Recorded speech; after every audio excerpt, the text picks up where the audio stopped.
J'avais ma petite fille, Ella, qui est née pendant mes diplômes. J'allaitais, en même temps, j'étais en plein milieu d'examen. On avait notre appart, on a commencé à faire les rénovations de l'appart et je crois qu'en 2012, en fait, j'ai senti l'accomplissement, total de ma vie. C'est-à-dire à la fois un enfant qui manquerait en Israël, une maison qui manquerait en Israël et puis mon diplôme, de médecin spécialiste. J'étais très fière. C'était vraiment un rêve qui se réalisait.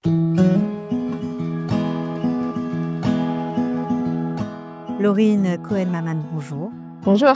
17 ans en Israël, on va dire un rendez-vous manqué plusieurs fois Ouais. avec ce pays que vous aimez beaucoup. Oui, ça a commencé exactement il y a 17 ans, mais dans mon cœur, c'est présent depuis l'âge de mes 6 ans. Une volonté de partir, à un âge très précoce avec des voyages, familiaux. Ma mère, travaillait, pour la ZIM, donc la compagnie maritime et donc on avait pas mal de shlichim, qui venaient à la maison les shabbats. Mon père parle hébreu, donc il permettait de faire le lien avec la communauté, sur place et donc à la maison, bah, voilà, on avait Israël, très, très souvent, présent, dans nos repas. Et pour vous, quand vous êtes partie petite fille découvrir ce pays, vous vous êtes dit: «Mais il faut rester». À l'âge de 6 ans, 7 ans, j'ai mes premiers souvenirs en Israël, un été et je me suis dit: «Je comprenais pas, ma place, elle était en Israël» et je comprenais pas, en fait, ce qu'on faisait en France puisqu'on vivait, finalement, dans une communauté, assez restreinte et en Israël, tout était tellement ouvert, il y avait tellement de gens et on pouvait, pratiquer son judaïsme, de façon ouverte, sans se cacher, j'ai envie de dire et donc oui, bah, pour moi, c'était une évidence à un âge très précoce. Bon, mais le parcours a été long, ça a pris du temps. Alors le parcours, oui, il a pris un peu plus de temps, les études et puis après le bac, une première tentative, pour partir et puis voilà, j'étais un petit peu jeune. Mes parents étaient pas très chauds pour m'envoyer seule à Jérusalem à un moment où il y avait quand même pas mal d'attentats et donc je me suis inscrite en médecine et bah, j'ai eu ma P1. Puis dans l'euphorie, la 2e année, j'ai un peu oublié Israël pendant 1 année ou peut-être 2 années et puis, en 4e année, une nouvelle fois, une volonté de partir, et une première passerelle que j'avais trouvée, par le Technion, pour pouvoir passer, des équivalences. Mais, les médecins qui étaient plus près que moi, les médecins israéliens qui étaient partis à l'étranger et qui souhaitaient partir, pour, enfin faire leur équivalence, étaient mieux préparés que moi et donc ils en prenaient 1 sur 10 au Technion, cette année-là et voilà, moi je suis arrivée un peu en touriste, essayer de passer cet examen en biochimie, biophysique, et donc voilà, donc finalement, j'ai eu la réponse que j'avais pas été reçue, au Technion, cette année-là et en 6e année de nouveau, je avais trouvé une petite passerelle, en plein milieu des études pour pouvoir faire le stage. Mais il aurait fallu que pas que je m'assoie sur mon diplôme en France, mais voilà, la France ne donne pas de diplôme après les 6 années. Il aurait fallu finir l'internat pour avoir mon diplôme en France et à ce moment-là, être reconnue en Israël. Donc, disons qu'on a réfléchi et puis, on s'est dit que quand même c'était peut-être plus intelligent de rester, finir mon internat en France, Donc encore 4 ans. donc encore 4 ans et venir ensuite et puis voilà, c'est ce qui s'est passé. Bon, entre-temps, j'ai rencontré mon mari et j'ai finalement embarqué, mon mari avec moi et puis finalement plusieurs années après, mes parents, mes beaux-parents, donc on est tous ici aujourd'hui. Tu es aujourd'hui cardiologue. Tu travailles à Tel Aviv, à l'hôpital, bien sûr, en privé également. Ça a été dur de, bah voilà, de pénétrer ce monde de l'hôpital, ce monde de la médecine israélienne? Je suis arrivée, j'avais, 29 ans. Mon mari avait déjà un travail et donc j'ai accepté leurs conditions de rester 2 années de plus, avec examen écrit et oraux en médecine interne pour pouvoir, faire reconnaître mon diplôme de cardiologue et là, j'ai découvert, l'hôpital avec certaines embûches, là, les services de médecine interne encombrés en plein hiver, et donc ça a été un peu complexe. Tu t'es trouvé, toi, jeune, on va dire jeune médecin, 29 ans, OK, très énervé de refaire encore 2 ans d'études, j'imagine, avec d'autres médecins israéliens qui n'avaient pas du tout le même parcours. Ça aussi, ça devait être un choc. Là, ça a été vraiment la première douche froide, ça a été de me retrouver et de me plaindre, en fait, le premier mois. On me demande de faire de la médecine interne et c'est pas juste et cetera et puis je me suis retrouvée face à des médecins, d'à peu près 40 ans avec des jeunes enfants, qui gagnaient à peu près, on va dire, 10 000 shekels par mois et qui n'étaient qu'au début de leur parcours d'internat parce que la médecine interne, c'était la première étape et puis ceux qui voulaient devenir spécialistes devaient faire encore, 2 ou 3 années de spécialité. Et donc, je me suis dit que moi, avec mes 28 ans ou 29 ans, je sais plus, ouais, 29 ans, je pense que, voilà, je pouvais subir 2 années un peu difficiles à l'hôpital et finalement, voilà, obtenir mon diplôme de cardiologue et finalement, grâce à cette époque un peu hospitalière que j'ai eue, j'ai pu avoir mon poste à l'hôpital à Ichilov, dans le laboratoire d'échographie cardiaque. Alors, on se demande toujours quand on voit quand même ces sacrifices, parce que malgré tout, on peut se dire, «J'aurais été en France, je me serais coulé d'eau, j'aurais fini et cetera. Je j'aurais pas eu, des difficultés pour commencer à travailler».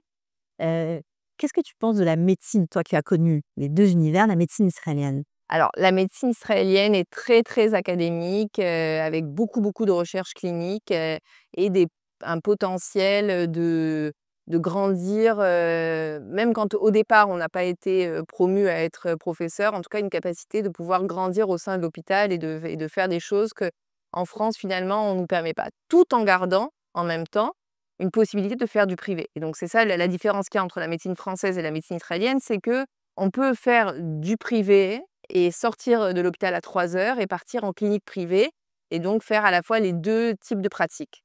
C'est difficile, mais ça permet d'avoir, quand même, un meilleur salaire et une possibilité de construire aussi sa vie, privée, enfin sa vie, ses consultations privées au fur et à mesure. Les francophones ont souvent l'image des médecins qui sont payés 6 shekels à la patroline. Les médecins spécialistes à la Coupe-Patrolime sont relativement bien payés. Alors, c'est un peu de l'abattage, hein, comme on dit à la Coupe-Patrolime, c'est un système de mutuelle de santé, même les mutuelles en France, hein, ça se passe comme ça, hein, c'est un peu un patient toutes les 10 minutes. C'est une médecine très préventive comparée à la médecine française. Elle a quand même montré, ses avantages. Est-ce que c'est important de connaître, de bien connaître le milieu hospitalier quand on veut être médecin en Israël? Alors oui, c'est hyper important parce que d'abord, ça donne la possibilité de voir la culture israélienne, les différentes unités. C'est-à-dire quand on est médecin de Coupe-Patrolime et qu'on veut envoyer un patient à l'hôpital, on est obligé de savoir dans quel service, même en France, ça se passe comme ça, dans quel service on veut adresser le patient. Et en fait, il faut comprendre que le système de santé israélien, il est différent. Il y a des accords avec des Coupe-Patrolime qui sont faits avec certains hôpitaux. Il y a des unités qui travaillent avec certaines Coupe-Patrolime et qui permettent de faire ce qu'on appelle des hospitalisations à domicile. Donc, il y a besoin d'avoir un lien. Et donc, quand on est jeune médecin et qu'on arrive en Israël, c'est important d'avoir un pied dans l'hôpital. Il y a des choses qui vous ont bluffé ici dans l'exercice de votre métier? La capacité de s'adapter à tout moment, en fait, c'est-à-dire que les choses ne prennent pas beaucoup de temps entre le moment où il y a quelqu'un qui aurait une idée, d'un projet et le fait que le projet soit quasiment réalisable très rapidement. Est-ce que vous pensez que vous avez une carrière, plus intéressante, plus impactante ici que celle que vous auriez pu avoir en France? J'ai de la chance d'être dans un domaine de cardiologie où la technologie est très, très présente, où il y a un gros développement de start-up médicales et de nouveaux devices. Et donc, grâce à peut-être à ma spécialité, je suis rentrée dans un programme d'innovation médicale l'année dernière, avec une possibilité de faire des stages dans des startups et donc de découvrir le monde des startups médicales, évidemment, et la possibilité de savoir comment créer sa startup, comment être un conseiller dans les startups, quelles sont les stratégies à établir quand on décide de créer un nouveau device, ou en tout cas, voilà, de travailler avec des gens qui sont quand même très intelligents. Les ingénieurs dans les startups sont vraiment brillants et donc la possibilité de rencontrer d'autres métiers à travers, mon métier à moi. En phase avec l'évolution du monde, Et en j'imagine? phase clairement avec l'évolution du monde, avec les nouvelles technologies, avec, le développement, de nouveaux devices et d'intelligence artificielle. Enfin voilà, on parle de ça tout le temps, mais je pense qu'il faut clairement être dans la vague de tout ce qui est, intelligence artificielle parce que ça va être le futur de nos enfants, médecins, quoi.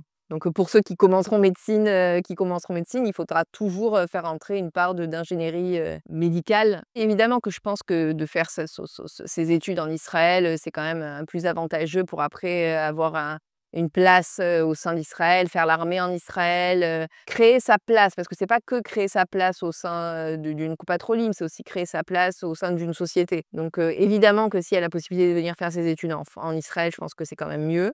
Maintenant, il n'empêche que faire ses études en Europe, c'est ça sera pas une embûche pour quelqu'un qui voudra faire son alia par la suite. Le niveau de la médecine en France, il est très bon et je pense que la formation, surtout en termes de pratique, clinique est peut-être même supérieure à ceux d'Israël. Donc, quelqu'un qui choisira de faire ses études en France et de venir ensuite, ce sera pas non plus une erreur. Il faut juste être amené à un environnement hostile au sein de l'hôpital. Je pense que c'est très dur pour les gens, je pense surtout au sein de l'hôpital en France. Vous m'avez dit, en préparant, l'émission que votre mari n'était pas vraiment sioniste et qu'il était, on va dire, venus, ici parce que c'était agréable, il y avait de bonnes énergies à Tel Aviv, que c'était sympa et que finalement, avec cette dernière guerre, il a changé. Oui, oui, oui, oui, ben, voilà, ouais, mon mari, il était plus marseillais que sioniste, on va dire. Et quand on est arrivé, bah, voilà, c'était la ville de Tel Aviv, on avait une vie assez agréable, il y a eu beaucoup d'opportunités aussi, sur place d'un point de vue, professionnel donc clairement les portes se sont ouvertes pour lui en Israël. Bon, bah, voilà, pour lui, avoir une vie en Israël, c'était très sympa, mais son cœur restait quand même à Marseille, souvent. C'est vrai que la dernière guerre a été quand même, il a organisé beaucoup de barbecues pour les Chayalim, il a été très, très présent, et je pense que le fait de voir, le peuple d'Israël comme ça en situation de danger, son âme, juive, sioniste, s'est réveillée, à ce moment-là. Et là, je pense qu'il ne repartirait pas à Marseille, non. Son âme de footballeur, marseillais évidemment reste présent, hein, mais voilà, son âme de sioniste, s'est clairement réveillée pendant la guerre. Ça a été difficile, de mener carrière et vie de famille parce qu'on a souvent l'impression que la société, israélienne est une société machiste. Alors, en termes de machisme, à Marseille, j'avais été préparée. Mais oui, c'est vrai que voilà, en tant que femme, cardiologue, ça a été un peu, challenging, puis surtout j'étais jeune en fait, hein, ça a été difficile pour eux de comprendre, qu'on pouvait être cardiologue à 28 ans, 29 ans. Donc j'ai dû faire ma place et puis j'ai dû apprendre aussi à crier, hein, à être un peu plus chutzpanite, ça on le sait pas encore, mais vraiment il y a une mentalité différente en Israël, il faut vraiment, comprendre la mentalité mais j'ai été beaucoup aidée par mon mari, d'abord quand on est arrivé, un super papa, puis vraiment il a toujours été là pendant les gardes et cetera et puis mes parents après ensuite sont arrivés quand mes jumelles sont nées et bah, pareil, hein, ils ont été présents, plus que présents, pour être, baby-sitter et les shabbats et cetera donc j'ai été gâtée. C'est quoi le plus beau souvenir que vous avez en tête de cette alia? De cette alia, c'était 2012, année 2012, j'ai eu, mon diplôme, donc de médecin interniste, à l'oral et j'avais ma petite fille, Ella, qui est née, pendant mes diplômes en fait, hein. J'allaitais, en même temps, j'étais en plein milieu d'examen et puis voilà, on avait notre appart, on a commencé à faire les rénovations de l'appart et je crois qu'en 2012, en fait, j'ai senti l'accomplissement, total de ma vie. C'est-à-dire à la fois un enfant qui manquerait en Israël, une maison qui manquerait en Israël et puis mon diplôme, de médecin spécialiste. Donc voilà, l'année 2012 a été fabuleuse. J'étais très fière. Franchement, je me suis dit c'était vraiment un rêve qui se réalisait. Clairement, il y a pas les gens qui me connaissent, le savent, quoi. Le savent que ça a été plein d'embûches, mais que voilà, que j'avais ça en tête et que je lâcherai pas. Est-ce que, après le bac, j'aurais dû partir ou pas? Je crois que c'est quelque chose, la vraie question. Mes parents, à chaque fois, c'est vraiment la discussion. Mais elle est importante cette question parce que beaucoup sont en train de se la poser. Je sais qu'il y a beaucoup de gens qui sont en train de la poser. Qu'est-ce qui se serait passé si j'étais partie au Technion, faire ingénierie, et pas médecine et sans l'accord de mes parents au départ, mais finalement, voilà, avec une volonté, personnelle? Personne ne sait. Personne n'a la réponse à cette question, ça restera un point d'interrogation. Je suis très contente d'avoir passé mon diplôme de cardiologue à Marseille. J'ai passé des années d'internat fabuleuses, j'ai rencontré des gens, j'ai ouvert mon esprit. J'étais dans des écoles juives, jusqu'à la terminale et donc pendant toutes mes études, ça m'a quand même ouvert l'esprit, ouvert sur le monde, ouvert sur les gens. Donc je sais pas. Je pense que ça sera un point d'interrogation, peut-être que j'aurai une autre vie. Qu'est-ce que vous aimez ici? Ah, j'aime les gens qui sont, plus authentiques, moins dans la dentelle que les Français. J'aime être surprise justement par ces gens-là qui, finalement, ont un grand cœur. Toujours un peu difficile d'accès au départ et puis finalement, on se rend compte que voilà, ils ont un très grand cœur et qu'ils sont vraiment là pour nous aider, à n'importe quel moment. J'aime l'énergie de Tel Aviv, les restaurants, les bars, les sorties, sa vie, la culture, c'est vraiment un endroit agréable. Vous vous sentez israélienne aujourd'hui? Mes enfants me font sentir israélienne. Moi, je me sens, toujours un peu française et un peu israélienne. Je pense, mais plus française toujours, hein. Je pense que c'est plus nos enfants qui nous ancrent dans l'identité. Je sais pas, je les vois, elles ont pas froid aux yeux et moi, j'ai encore froid aux yeux. Elles ont pas froid aux yeux, elles parlent, elles sont, à égale distance, face à n'importe qui et je trouve que c'est une force. On leur donne confiance en elles depuis le plus jeune âge et puis nous, on nous a pas éduqués comme ça en France. On nous a éduqués à baisser la tête et à laisser toujours le professeur ou le parler et ça, pour sortir de ce carcan-là, j'ai envie de dire, ça prend du temps. J'ai toujours cette distance avec les gens que mes enfants n'ont pas. et qui vont leur ouvrir les portes, hein, clairement. Je pense que si j'avais été plus Route-Spanite, plus, comme ils disent, assertivite, c'est-à-dire c'est vraiment un mot, être dans l'affirmatif tout le temps en fait, prouver qu'on sait même si on ne sait pas, ça permet d'ouvrir les portes et ça, les Français on l'a pas.